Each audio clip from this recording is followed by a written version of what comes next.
My man Crazy D, somewhere in the back who films all this stuff. Here's the thing about your movie, why I made a curator's pick of the Hollywood Fringe Festival. Community, heart, Crazy.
The conclusion of the 5th annual Kemet in the Desert series.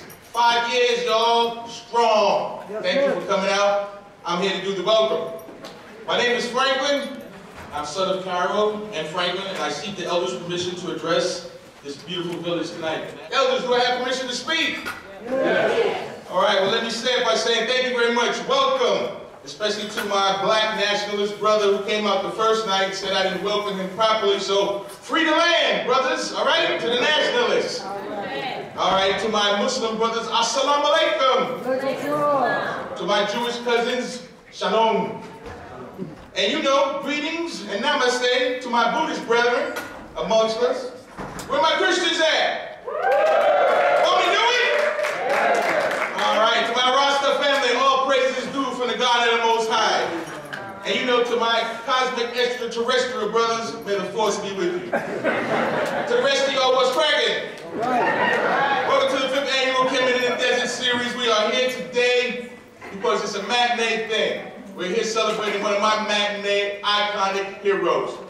While we may have Wakanda, we had to cross 110th Street. Yeah. All right, while we may have the Black Panther, we had Huggy Bear.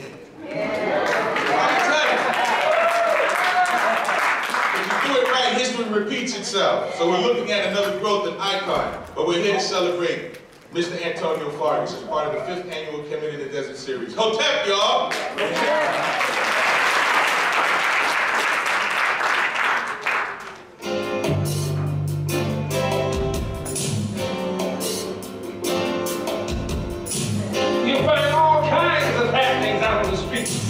Whether it's on the Crenshaw in LA or the underground in Atlanta, GA. Maybe 42nd Street in DC or Beale Street in Memphis, Tennessee. You'll find the ladies of the evening out on the stroll and the pimps on the corners to collect their runs. You'll find the black mothers waiting on the bus to bring them from the white neighborhoods right on home to us. You'll find all kinds of happenings out here in the street.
We ought to run off the street.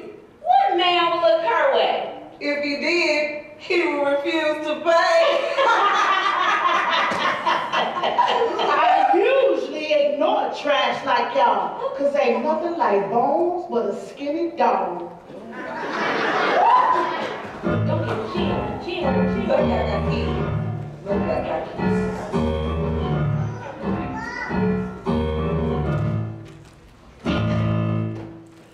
Memphis Slim is on the scene.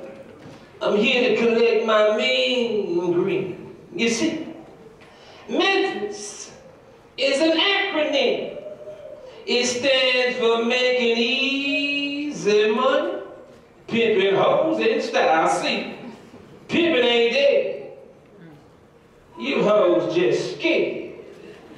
Now go on out there and turn me some tricks. Don't you even try to be slick. Don't you hold back now, never a dime, because if you do, won't be no next time.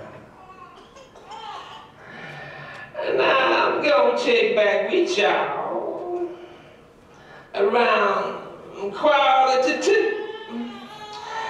And remember, sweet daddy loves all of you.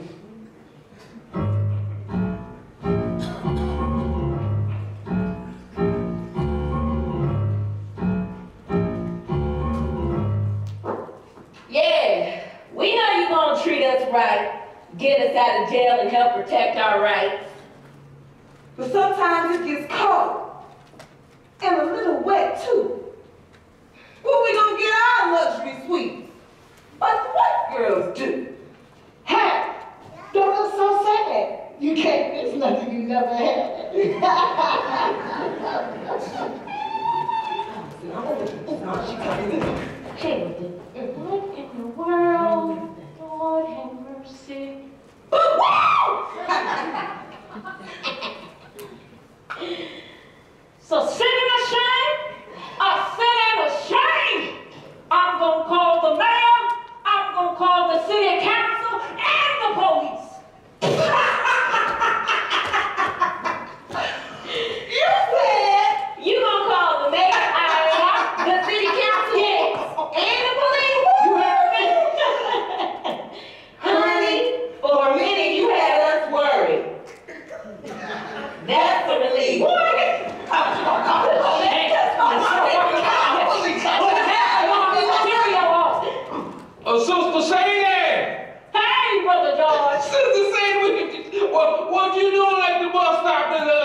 Well, I'm waiting on the bus. Well, how you doing? I'm doing fine. Well, how you children doing? Crazy.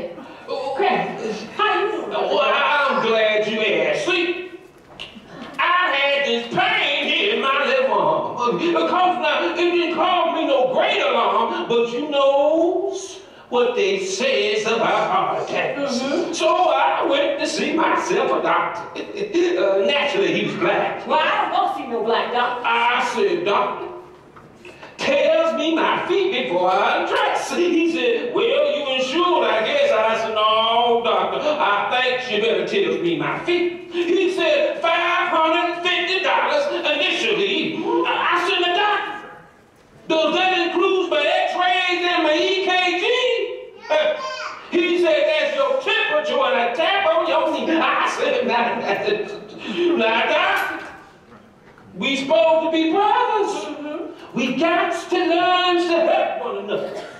Just when I thought he was digging on my plea, he pushed the button and said, nurse, next patient, please. Well, now why would you go to a black doctor in the first place? Well, I try to do the best I can to help my race. Lord knows I loves my race. You know, I support the black politicians and the NAACP. That's good. I support the black preachers. I buy Jess, and Lord knows I loves me some Evans. But when it comes down to my aches and my pains, I'm going to a white doctor. What? And I ain't got no shame. Well, you ought to have some. Well, I don't.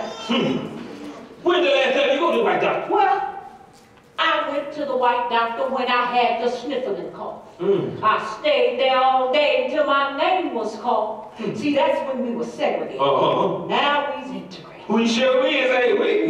I mix my appointments, and I get there before 9. Why, that's what you Because say. white folks don't know nothing about no color folk time. Well, that's true. That's a good point there. But what you can't perceive? Well, how you know? Well, what is it? Well, what I can't quite perceive, Brother George, is why I'm always the first to arrive and the last one to leave. Sister Sadie, the way you think is a disgrace. What?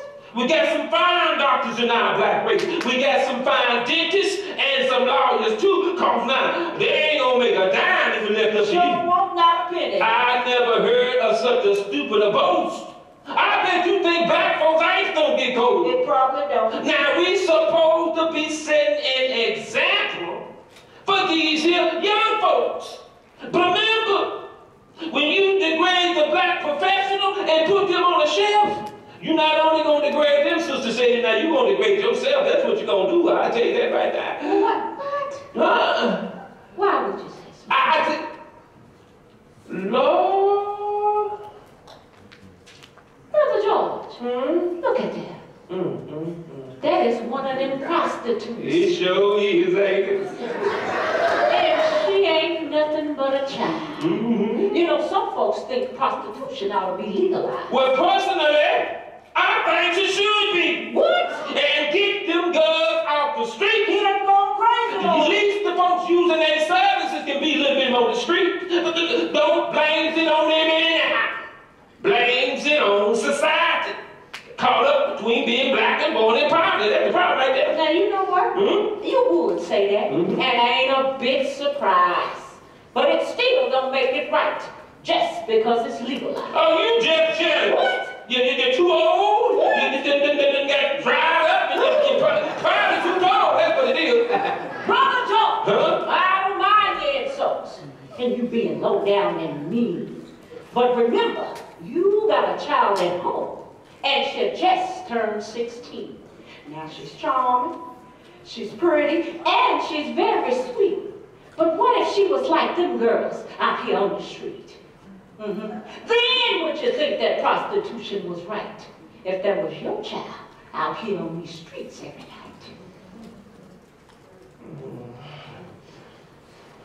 Brother George, Brother George, where are you going? The bus gonna be here after a while. To hell with the bus.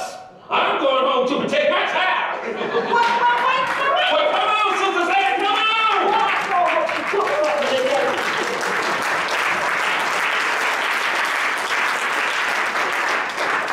Ladies and gentlemen, Mr. Franklyn G.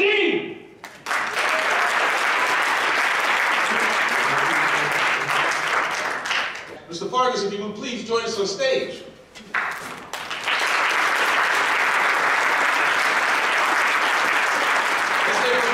Representative of 100 black men here in Nevada. We have a strong chapter. They mentor young men, and they participate in the process of keeping us as a community.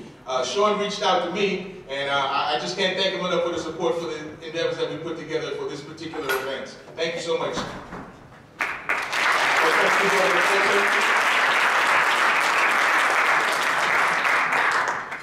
How's everybody doing today? Great. Well, as you see, every year, Brother Franklin puts on some fantastic events for us during this month, but he also is a voice in the community each and every day. So we want to thank you for what you do for the community, you individually and your team on the breakdown as well. So you do your thing on Fridays, you do your thing as a group on Wednesdays. So we'd like to thank you for all that you do and the information you provide to the community.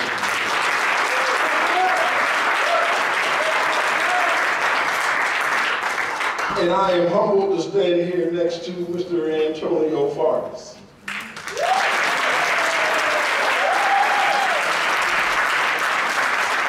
A true legend and an icon.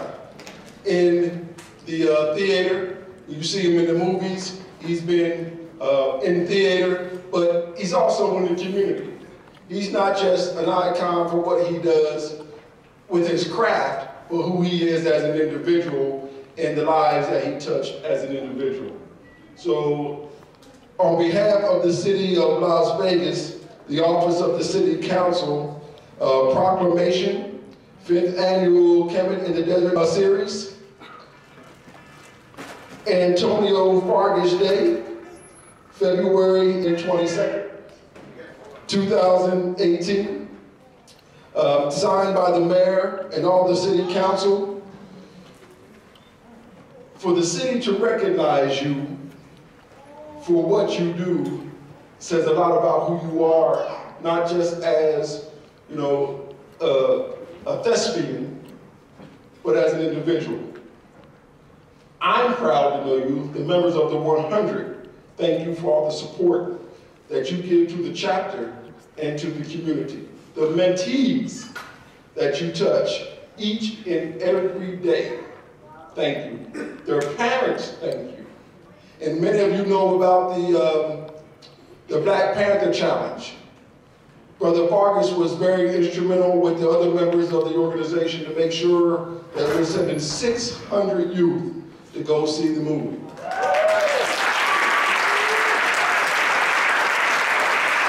And that's a testament to the man I'm standing next to. So again, on behalf of the city of Las Vegas, the Proclamation, Antonio Fargas Day, thank you for all you do, for all you mean to the community and all you mean to each and every one of us.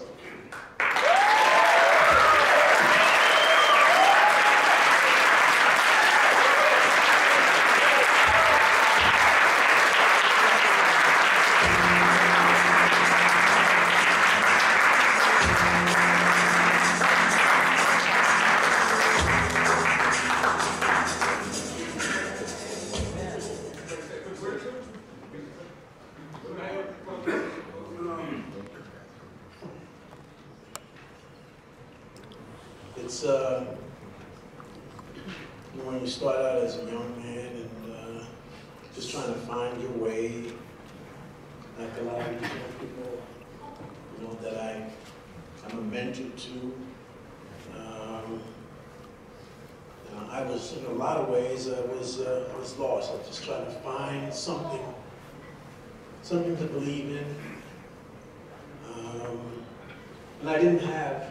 I had people who blew me up in the theater and in life, and I think the challenges and the obstacles gave me strength, and I gave as much as I could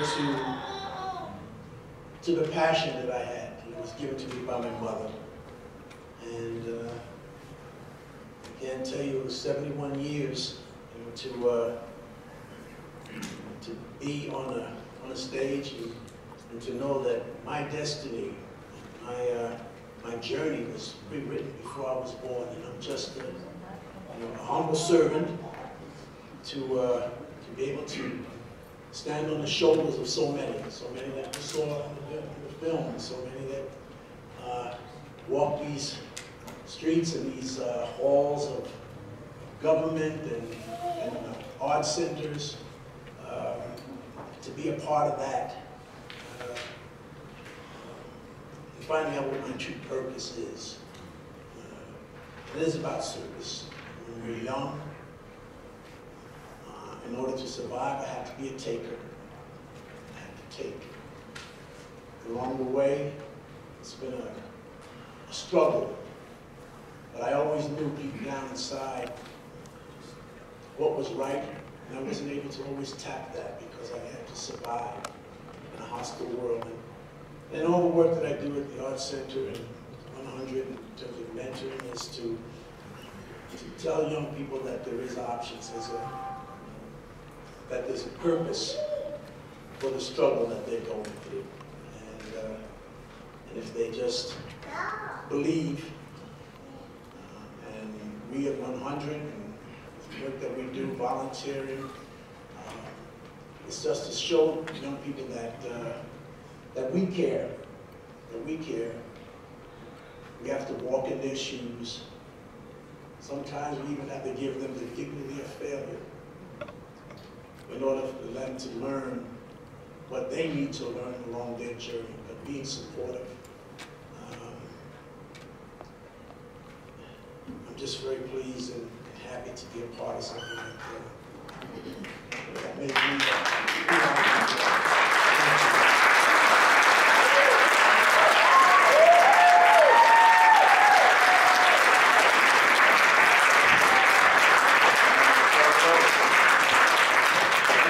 he stated it was February 22nd.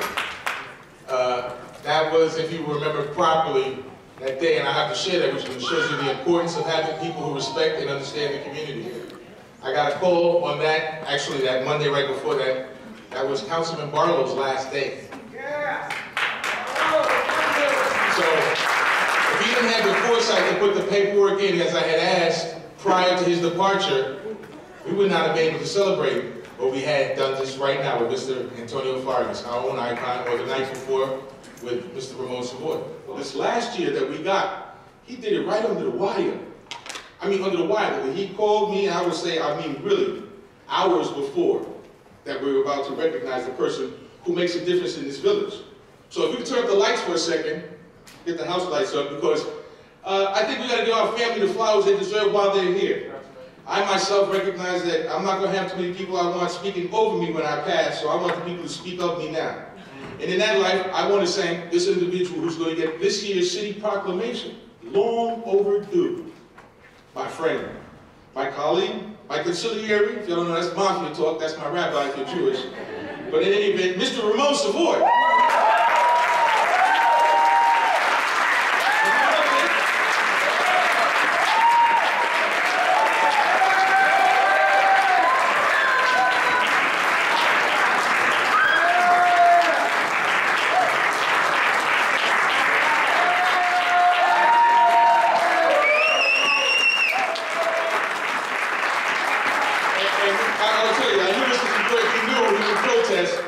But as you will see, this is historic. You can't get rid of it. This is the last signature Ricky Barlow gave to the city of Las Vegas in his official proclamation. It was delivered to me at 9 o'clock the morning he resigned, at 10:15.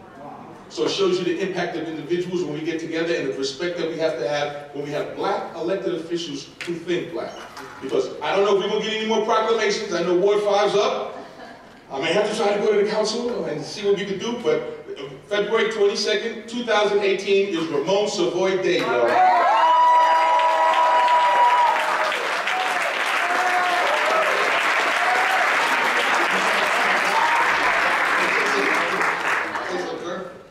Well, I now understand how come he didn't want me to go by and pick this up from the city. But I'm a person that really things from the spirit, as Sister has spoke out, is more important than anything on paper. Because the spirit works within us through the energies that is given by us. And all of you who are in the audience, I want to thank you all for coming out and showing out tonight. A couple of nights ago, there was a production of play here, and it was standing room only, and I think that's what should be happening tonight. So tomorrow night, let's make it happen, get the word out, get the people out. Franklyn, I want to thank you very much. A few people might know that I remember Franklyn when he was a little chubby kid back in New York City. His uncles and I grew up, his mother as well, we all lived on the same block. That's New York for the same street. So coming 3,000 miles just shows you that you never know who you're going to run into and who's going to be a part of your life.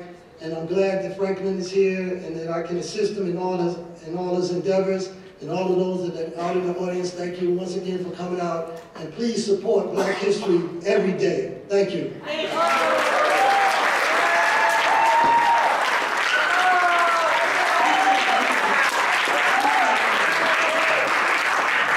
What's important in this election, I'm telling you, Ward 5, if you want to get city proclamations, we got to make sure we put people in place who know what the city looks like in 89106.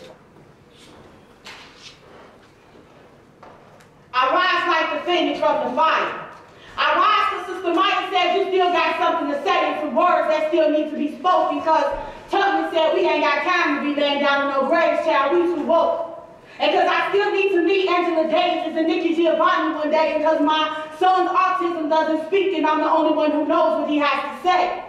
And because I imagine that someone needs this melanin in a pot to help start their day because I'm black girl magic and another black girl not rising to the occasion would be tragic because unfortunately carrying the weight of the world on our shoulders has become habit like we're sprinkled in pixie dust. Bring back men like Huey P. It's a must and trust if he need me to ride I will because I've always had his back. They can still lie history but that is a fact. Black man, I need you to remember that. I rise for Sojourner told me I'm the only one who knows the truth in this blood that flows through my bloodline is living proof that I was put here in this revolution to fight. She said you're the only one that still got the coordinates to get our people through the Underground Railroad to the drinking gourd at night. I rise to help those who have lost sight continue to fight, alright? Because this revolution is being televised, it's being normalized to watch our people die. They're not even worried in the skies. My people, open your eyes. It is time for us to rise, because like the Nation of Islam, I'm unapologetically black. And those who don't like it can get the boot, because in the words of Brother Duke, I'm more concerned with black suffering than white guilt. I'm more concerned with black suffering than white guilt. I'm a black woman built out of fine diamonds and silk. I stand on the back of some strong women, diamonds in her rough. I'm Michelle Obama tough. I rise because I don't think y'all had enough. This is our time, let's reclaim it like Auntie Maxine. Black women been popping, we been on the scene. Condoleezza Rice, Shirley Chisholm, Barbara Jordan, just to name a few. Check our G-File, let me know what you find when you through. They trying to take rare African flowers and turn us into common everyday roses.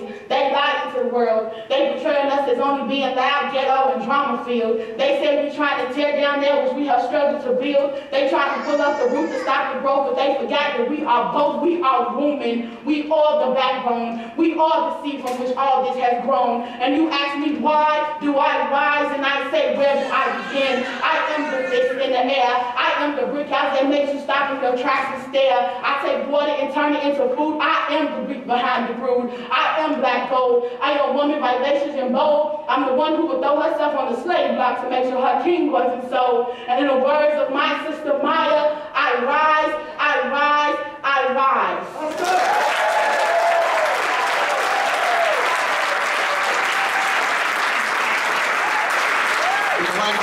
Let's hear my icon.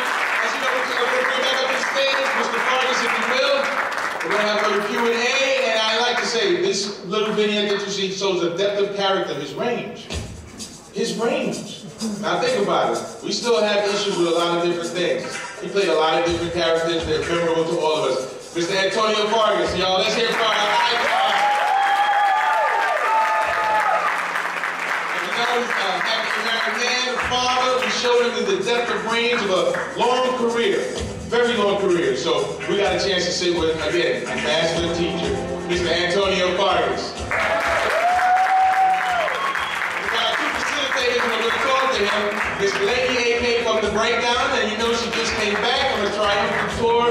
She went on comedy up there in Portland, won that competition, y'all. Miss Lady Eggman. Great support. So you know somebody who's worked within the community and worked with him and herself is a great director. She's been under the tutelage, if you will. I hate to say that, but I mean, I'm under the tutelage. I'm a student of early. And Miss Dianna Saffold-Cooks, who's been with the kids the same thing, producing things for Mr. Fargas. And again, we'll have one more feature piece, because you know there's an artist in the back out there. He, again, appreciates Mr. Fargas just like I have. So after we do this little dialogue, he's painted a portrait of Mr. Fargas. I told him Antonio Fargas was coming up here. He said, man, I got to do something for this brother. And he's an artist, and I loved him at the time. So I was like, why are you staying here? You got great hands. But he's made this picture, and he'd like to present it to you, Mr. Fargas. Oh, you want to take, I'm taking pictures now, okay. We got video, look that way, and this is a big portrait that he just did.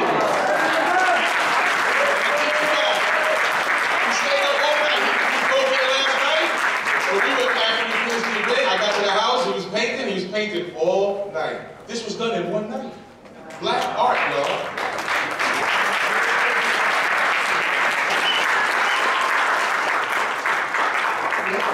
One more time for Franklyn G, y'all, please.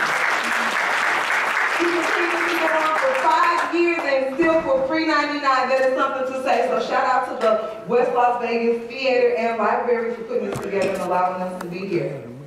You can clap for them. All right, so we've been chosen to facilitate the Q&A because there's an obvious generational difference between the two of us. So I grew up with my brother with having on repeat Cornbread Earl and me.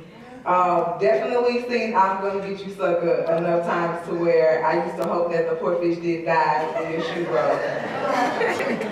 But the queen here is coming from a different perspective because you actually were dropping films when it was actually influential in her life, like right in that moment when it was so needed in that time. So she's more your era. I'm more like, hey youngins, do you know what Blaxploitation is? So with that being said, by a round of applause to all my youngsters in here, if you do not know what Blaxploitation is, please put your hands together. Clap for me if you don't know what it is. We can't see you, just clap, please. All right. Google is your friend. So I'm going to give you the definition of Blaxploitation. Understand that words have power. I can't control the way that they decided to word this, but this is what the definition is. The exploitation of black people, especially with regard to stereotyped roles in movies.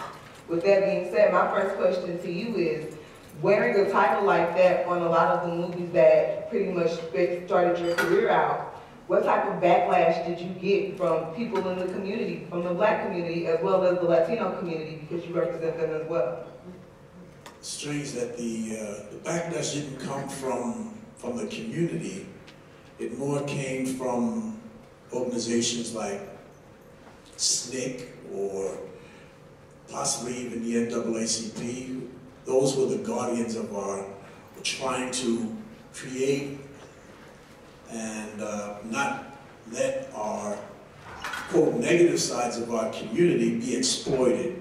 So even the word Blaxploitation was not coined by the white audience, it was coined by us. Because we had to also let people know what was going on with those actors who the only way that they could express themselves was by playing these roles. And for me, it was trying to bring dignity to each and every one of those not tough roles, but to represent my people. I wasn't representing the doctors, I was representing, you know, the pimps, the drug addicts, the gay, all of that stuff was just a hunger for me to be able to act, just to be able to act and to see myself on the screen and know that maybe somebody would see that and see some hope in the struggle. I watched Amos and Andy, and I understand what it was like because they were not what they portrayed, but at the same time that they had feelings as an artist, and I shared those same feelings of the struggle, of a struggle that it took to eventually start to see the Cosby Show and to see the positive, or quote, positive sides of television and film, and knowing that I stand on the shoulders of those actors who played Angus and Andy and Step and Fetch It and all those things, and you know, and for us, for young people to be proud of what I did, you know, the audience really was just so happy to see us, like Franklyn was talking about, kicking Whitey's ass and standing up to the man and all that stuff. So it wasn't, and some of that stuff was even, you know, wasn't even possible, you know, to be able to show those things on film. And I think that the trick was that it was the beginning of our liberation from those struggles of those characters, and for us to find pride and dignity, to be able to look back now and honor, for me to honor those shoulders I stood on, and for people to look back and now have me on the stage, you know, humbly saying thank you for your patience, Well, I'm definitely standing on your shoulders. So I want to throw it to you, Queen, because you actually sent me, after we had dinner the other night, you sent me right home, and I had to go and I had to do some more research, because you said that your favorite movie was Car Wash. Absolutely. I'll say this again, I'm representing the baby soup clappers. I'm not knowing what Blaxploitation was. I'd never seen Car Wash before, so I was looking for you in a car wash jumpsuit and like a baseball cap, and then I saw you in a wig and lipstick, and that was you. So, come on with it, please. Okay, so but before I go there, I have to say I'm one of those people that you're talking about. I didn't look at it as black exploitation because I didn't see black people on the film. I didn't see black people on film.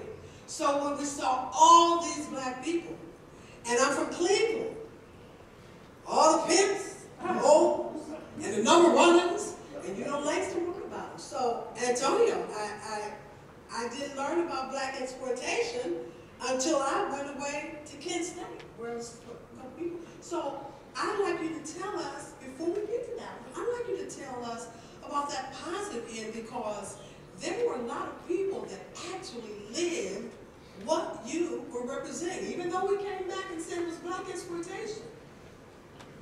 Well, I could segue into, you know, my heroes growing up were not, you know, wasn't Jackie Robinson. You know, I didn't understand that. I didn't understand his struggle. My heroes were the people who were taking chances in the community. You know, the pimps, the people who were rebelling against society, even to the detriment of killing and harming themselves. You know, the exploitation of women by pimps. All of that stuff was a painful reminder of the struggles that I was able to portray, and the humanness of the characters was so important to me. You know, I don't care if you're in life you became a killer, but that killer has parents. That, you know, I pray, you know, for that young man who was so sick that he had to take a gun and do those kind of things. I pray for that. I pray for stupid number 45, you know, because it's a spiritual answer that's the answer to our ills, our societal ills. But going back, an actor only can, from his own experience, from what he sees and what he allows to impact his heart and his soul, to be able to bring that to the characters that I played. And starting even in Car Wash, I had 3 brothers who were gay. And I saw my dad, he's a macho Puerto Rican guy from New York, you know, actually get physical and kick my brother when he found him with his boyfriend. That's what I took to playing Lindy in Car Wash. You know, it's that kind of, you know, the things that we see in this artist, to be able to take chances, to be able to do the roles and to bring something personal to the role. That's what I get my most joy out of. So back, my sister, to Car Wash. It is my cult film. And it became my cult film before I met Antonio Fargas. Because there were so many. Pause for me, Queen. Youth out there, if you do not know what a cult film is, put your hands together for me, please. Cult film. If you don't know what it is, go ahead and don't embarrass them. Come on, like that. I couldn't embarrass my babies like that. Y'all know. Clap your hands if you don't know what a cult film is. Cult film is. By definition, a cult film, also commonly referred to as cult classic, I'm saying cult, C-U-L-T, is a film with a cult following, obscure or unpopular with mainstream audiences, and often revolutionary or ironically enjoyed. Cult films are defined as much by audience reaction as they are by content. I love that. All right, absolutely. It was my cult film. If you've seen Car Wash, so many things happened in Car Wash that are relevant today. Absolutely. Lindy was relevant. The Jewish car wash owner who took a liking to the general manager, all that's relevant. Richard Pryor, I play that scene over and over and over again when he comes in and preaches. It's all relevant. A thin line between pimp and preacher is all relevant. So that is how Car Wash became my cult film. Tell us about how you got that role. Well, I was known as an actor who took chances. There was nobody doing the kind of stuff that I was doing. And I think that's how I did a film called Cross 10th Street, which is New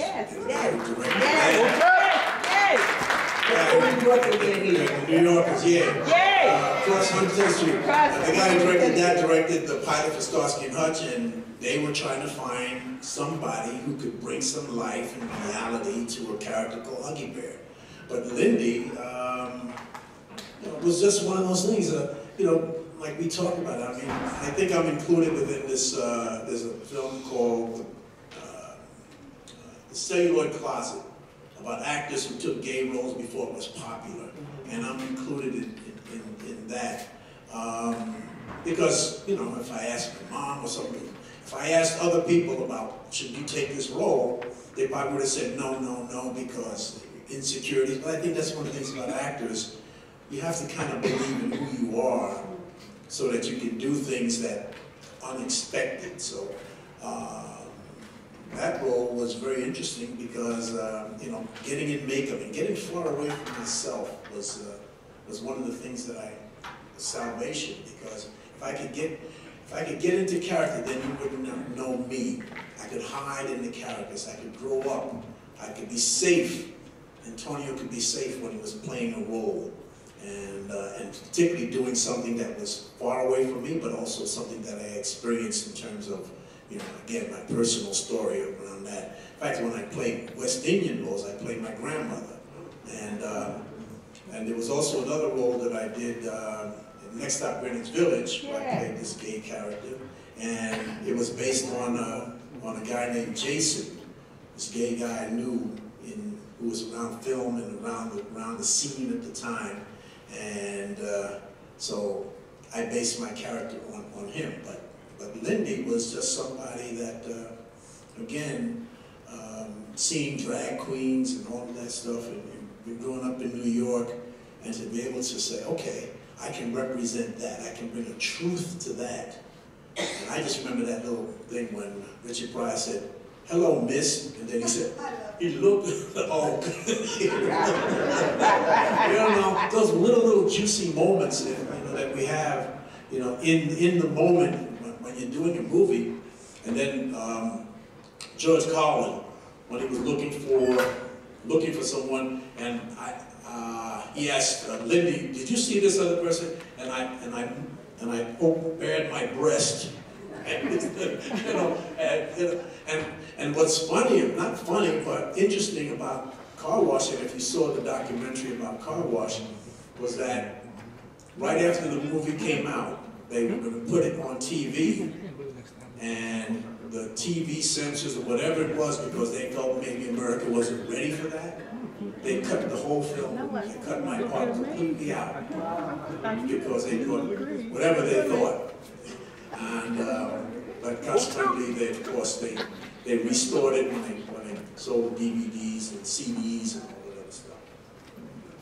So, Antonio, everyone seems to know you from Starsky and Hutch, the old Blaxploitation movies and all that you've done. Everywhere they say Huggy. I'd like you to share with us that story, because it didn't start out Starsky and Hutch and Huggy Bear. I mean, did it start out like that? Tell us that story. Well, they had a great idea, you know, this guy, these two policemen, but they needed other characters in order to create a, I didn't know, a series formula television had to have certain, and it was a time when they just started realizing that they should have an African American in a series. But of course it wasn't, you know, a street character, of course, not somebody that would be on par, you know, with those two guys, but you know, but that character, I was just saying, you know, I should have taken the producers around with me one day after the film, after Starsky and Hutch was over. I would have asked for more money because I was so popular. I was just as popular as those guys, and you know, I'll just tell you anecdote. The power of television is so important. You can see it today. It elects presidents. It changes people's minds. It sells you things. The power of television. I always say I could do a Broadway play for 10 years, full audiences, and not reach as many people as a syndicated show like Starsky and Hutch around the world. You know, anywhere I go in the world, somebody has probably seen that show.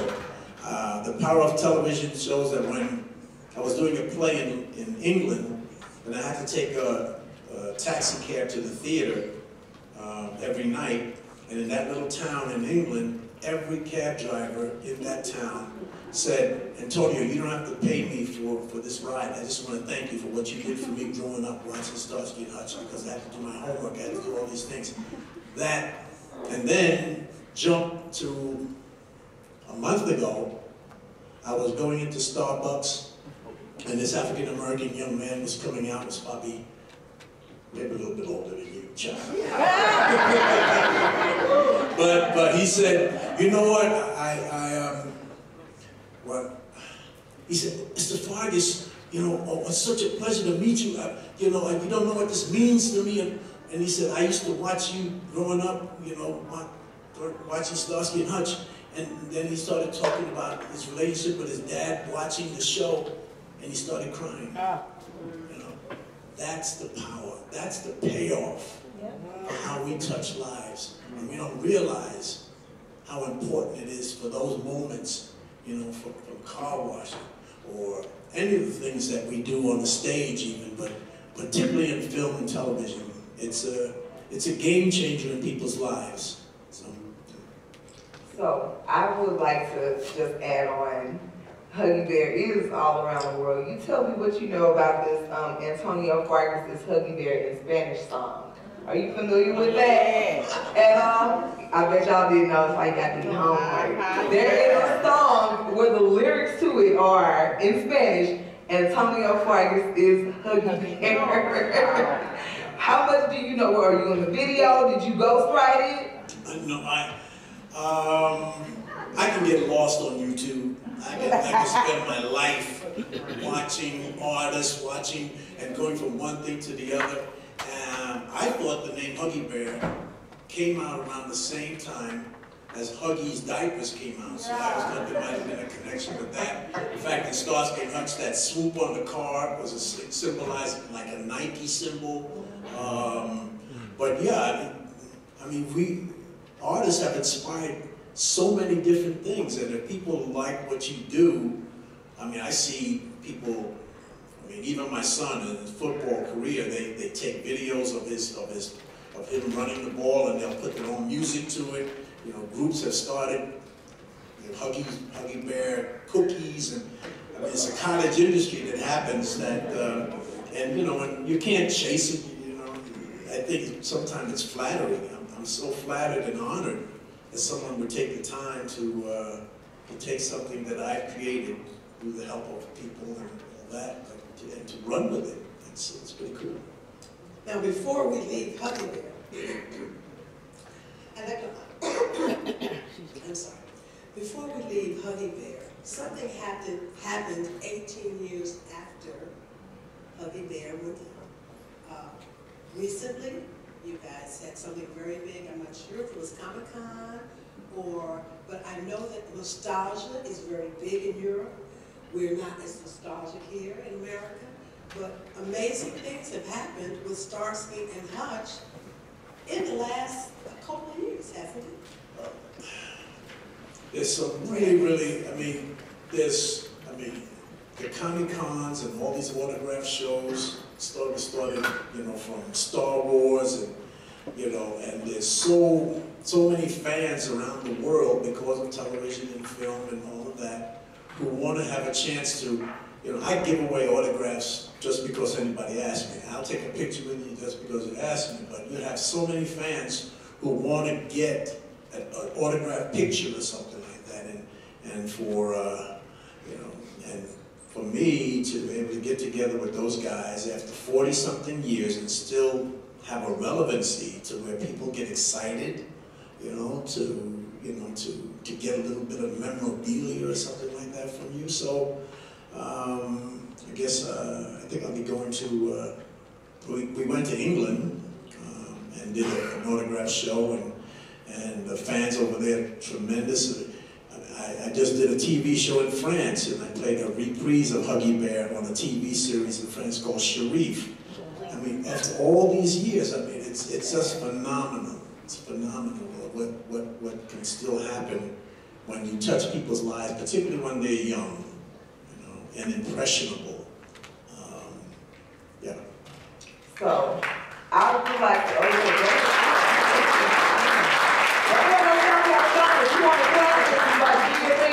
don't be afraid. Don't be shy. Give it to him. Give him his flowers while he can smell. Absolutely. So I'm one of three siblings. We fight over fruit snacks and who's gonna watch what on the TV. 1 of 11, and you are number 3. Like, I know everybody shares socks. Like, take me back to, let's say, 7-year-old Antonio. How's school? I come from West Indian and Puerto Rican and Caribbean background and all that. And I had an Auntie May, who worked she used to do domestic work. And she used to bring some of the clothes from these rich white Jewish family. And for us to, you know, when they wanted to get rid of some of his stuff. And I looked at the label, and it was Walper, David Walper. David Walper turned out to be the producer of Roots on television. So we wore hand-me-downs. We always sat like this at the table. We didn't sit back.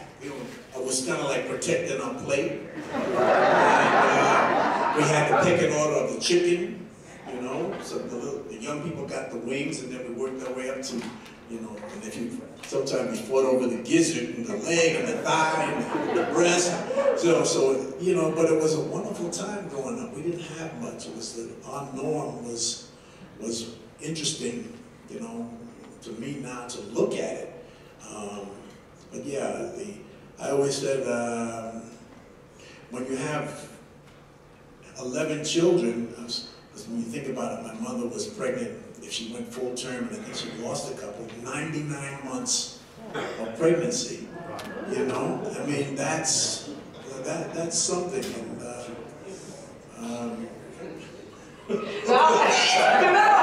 you know,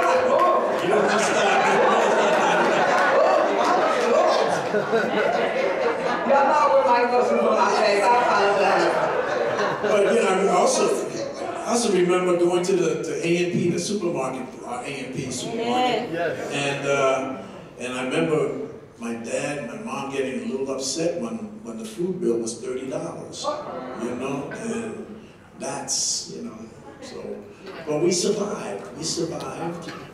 I was called a lawyer in the family when I was very young, and as I said, I learned how to change diapers and take care of my brothers and sisters. I learned how to do father things before I was even, you know, ready to, you know, I was trained, you know, and so we took care of each other. We took care of each other, and life wasn't as tough as, you know, as we were from on the outside that we were thought of. Well, you guys kind of had your own little Wakanda within your apartment. That's a lot of people. The reason that I mentioned that is because when we were receiving your proclamation, you basically were saying, you know, when it comes to our kids, we have to let them fail. We can't be afraid to let them fail so that they learn lessons. I believe that the generations of children that we're raising them more and more spoiled as the time comes on. So I recall begging for a beeper. I begged for a beeper, begged for it. Y'all, beeper was like $40 and the bill was like $9.99. There's not a kid in here with a beeper, but I know it's a couple of iPhones out there that cost what my power bill cost. And here he's saying that he was receiving hand-me-downs from a whole other family, and that struggle is essentially what molded you. And it made you hungry. It made you want to go out and get more. The more that we give them, the less they want to get on their own. I wanted to have butter. Because we had margarine all the time. I just wanted to have butter. You know, I mean, we have, you know, we have, sometimes we have even sent our children to school in Ubers now. I mean, come on. You know, I mean, that's what we've, you know, and how do we get young people to get motivated and to, you know, to want to do something for themselves when we try to give them more than what we had.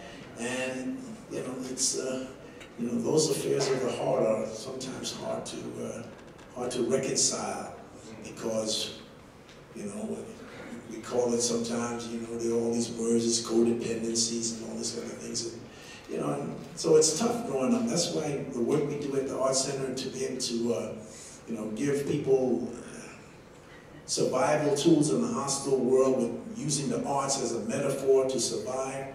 And young people take to that so much. And if anything, of being drawn to letting them know, I mean, some people don't know anything about my 58 years in the business, but they might know everybody hates Chris, you know. So there's always something that we can look on to say, look, this is what I've done. This is what you can do. There are more jobs besides just being on the screen. There's behind the scenes jobs. There's all kinds of things that are possible for you. But you know that you're doing the most important part. You're not giving them things that we never had. You're giving them opportunities that we didn't have. That's a big difference. Don't give them shoes you didn't have or the bike that you wanted. Give them opportunities, a vacation that you didn't have or a class that you couldn't take. Those are the things that we're supposed to provide for our kids. So Antonia, you know, everything that we've talked about so far has been for the youth because that is our future. I'm a senior.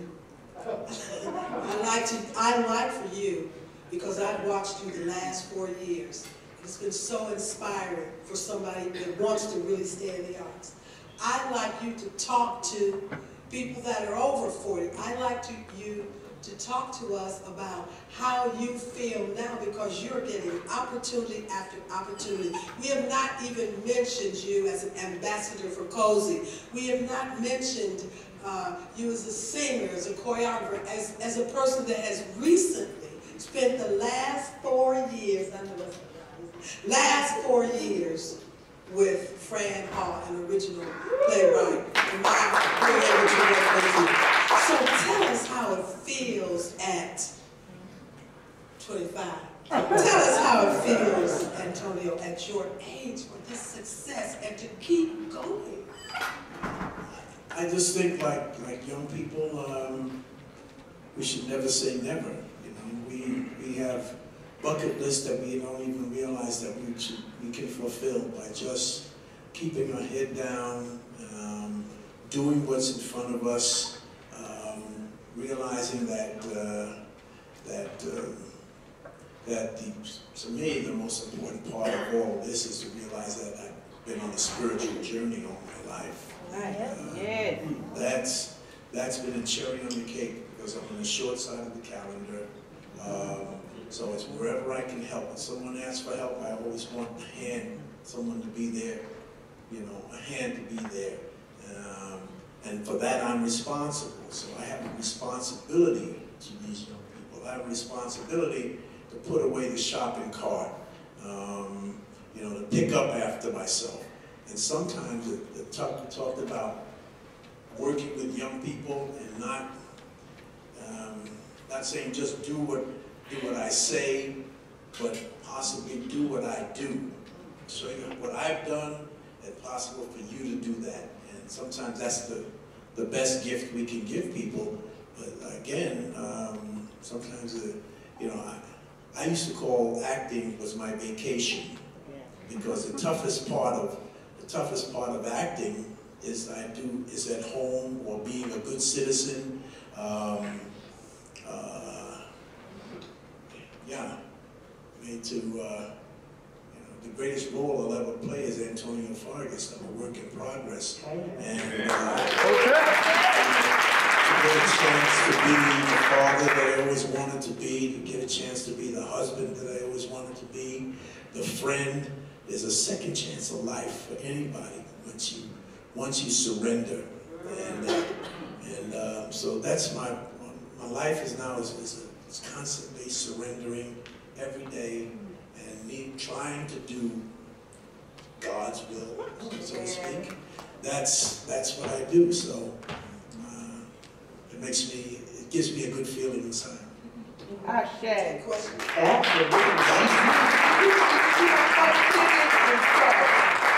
Does anybody out there have any questions? That's the house lights up for us. Does anybody have any questions out in the audience? All right, please, you all mind sharing the mic and I'll run down since I got my running shoes on. All right, you all tag team it and here I come. All right, do me a favor, we've been here before. If you have me facilitate a Q&A, make it quick, get to the point. We don't need the whole monologue right before it, like just go right in and just get your question in. Like, so my name is Andre, I'm 25, I like kids, I'm a Capricorn, like Andre, we don't need all that. Can I take this queen? Because you got to stood up, like, get me, I'm gonna get this queen. I'm gonna get the good one.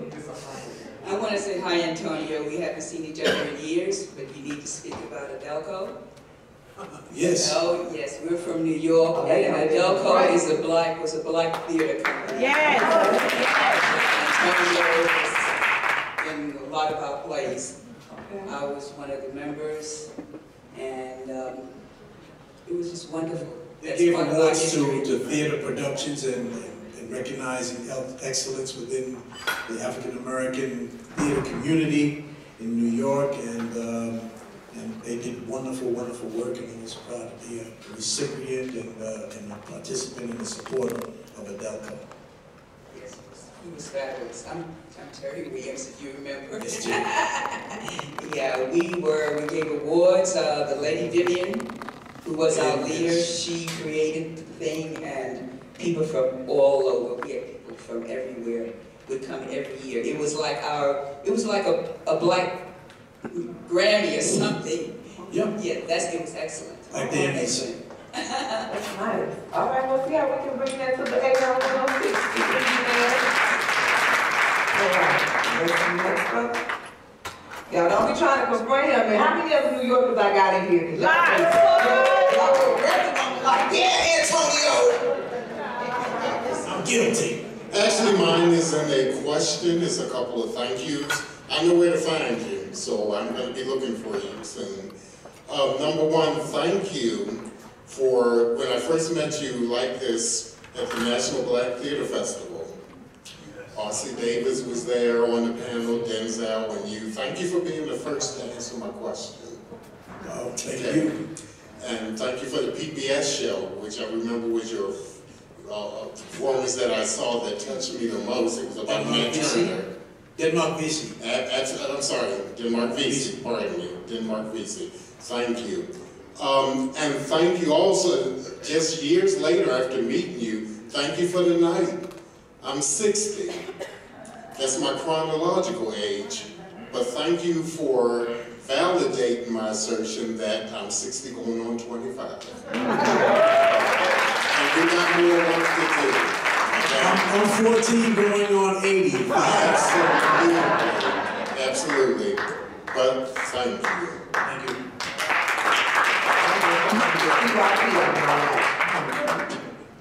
Was there a very positive response to the film that you were in, Put Me Swope, from years ago? Oh, wow. Was that a very successful film? It was. It was one of those things we call a cult film. Putney Swope was done by a white filmmaker named Robert Downey Sr. Robert Downey Jr. was his son, and it was a revolutionary film that a lot of film schools started using that to study the period. An interesting story. If you get a chance, Google it, find it. Putney Swope is movie was in black and white, and then it changed over to color. But it was about a advertising agency in New York who had a token black guy on the board, and the chairman of the board dies at the board meeting, and they have to vote for the new chairman of the board. And so they all had so much jealousy going on that they didn't want to vote for each other, so they all voted for Putney. And he changed the whole board and had all these revolutionary people. I played a character called Arab, and it's really a sort of groundbreaking film. Next question, John. It's my question. Here I am. Okay, first of all, you look fantastic. I looked at the movies of the 70s, and you look identical then as you do today.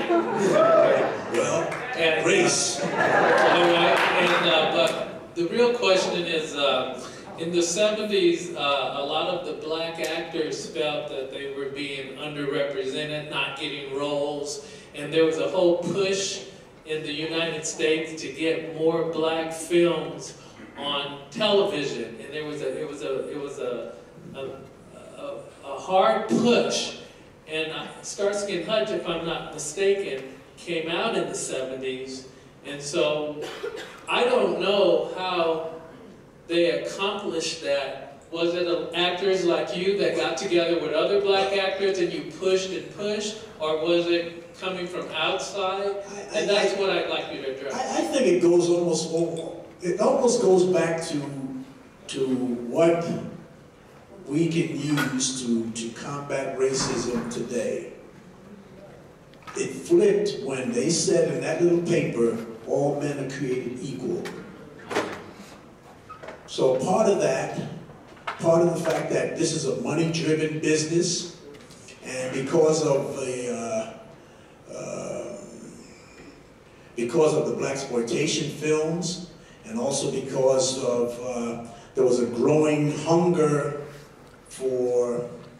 to see, even if it meant putting a foot down on people, diversity. If they could show us in subservient roles in a TV series, then that would work. But meanwhile, it was still an inch towards the victory, And today, because of when I was coming up, the minority spot on TV series or TV shows was filled by an African American man. And then it became women, and then women became a minority, and now when they call for diversity in the role, there's so much diversity now that it also pushes us back, that we have to fight, for our share. Because now it's about Asian, now it's about Hispanic, so all of that. But we, I stand on the shoulders of Bill Cosby, yes. Who broke, and the first was with Dianna Belafonte, of course. No, the TV, yeah, all those folks. All those folks. Yeah. That's it. It isn't changing. Yeah. Okay, I'm the host. I'm the host. I got it. See, I'm not turning around intentionally because they shoot those hands over and they triple dog dare you to not take their question. By round of applause, youth, children, how many of y'all have watched Everybody Hates Chris? Now, are y'all telling me nobody has a question for Doc? Children? I know everybody that gets free pancakes from D's is amped to ask questions, but this is about the youth more than anything else because we have to learn how to pass torches, y'all. How you doing, baby? What is your name? Who are you? How old are you? My name is Jared. I'm 16 years old, and I met you actually in 6th grade, and it's awesome to see you again. I saw you on Black Lightning this past week. I'm only 16, so I didn't get to see you on Starsky and Hutch or Car Wash, but I saw you on that. I'm a superhero buff, and I want to write movies like that because I want to be a screenwriter. So what is your advice for somebody? It's a good time to want to write. I've been so privileged and lucky to have landed in different things all these years in Black Lightning, and now we had Black Panther in the theaters. So it is Black time again, and it's up to us to keep it going. Okay.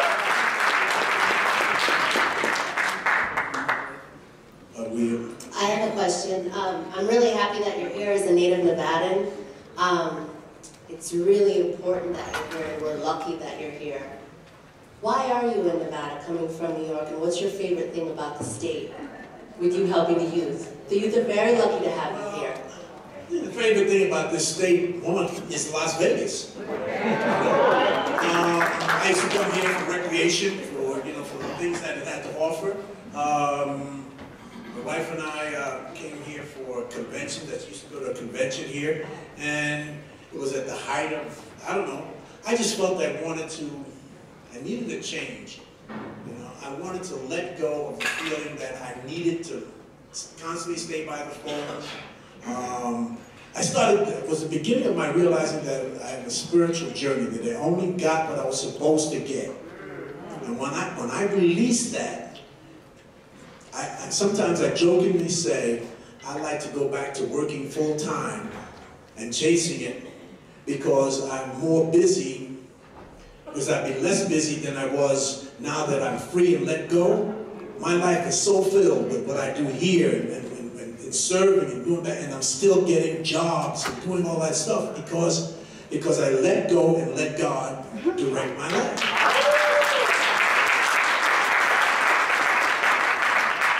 Before you speak, sir, you all, this gentleman and this gentleman here will be our last 2 questions because we've run out of time, okay? Don't you blame me, don't leave me in my car. Brother Antonio, I want you to go back to the late 60s and early 70s as the civil rights movement became really prevalent. There was a whole genre of black films in the early 70s. And part of the question that the gentleman asked earlier, I want to follow up on that just a little bit. Did you as black actors recognize the significant changes in our culture, in our country, and did you formulate any type of plans or any type of get-together to say we need to be more representative of our black people and drive the industry? Yeah, we took the initiative in New York. I mean, I got into business just at the height of the civil rights movement, and it was reflected in black theater in New York. That's where it started. In the plays like in White America, the blacks, and all the African-American writers who were like doing plays and giving us an opportunity. I mean, even the play that I did was about Jack Johnson. I did the film called The Great White Hope because I didn't do the film, but I did the play. And also I was a young actor playing an 80-something-year-old man because I was always into character. I think Robert Hooks, I always played older, and I got into character. And when they came to do the movie, they didn't want to give a young actor a break, and you know, and do the makeup things and make me older. They just got an older guy who I also knew, his name was Moses Gunn. Who was an older actor. He played the role that I played on Broadway. But yeah, it's the 60s and coming from the back of the bus and from White Fountains and all that other stuff and the segregation and also knowing why I'm so up on helping young people, because all of our struggles have been born on the shoulders of the young people. Those young people are the ones sat at the lunch counter. Those young people are the ones who had to be escorted to school by soldiers. Those young people are dying in Florida. Those young people are dying in Sandy Hook. You know? And now they're marching, and we need to support them with everything that we have. Thank you guys. Thank you so much for being here. Thank you, Franklyn G. Thank you, Dianna. Thank you, I love you.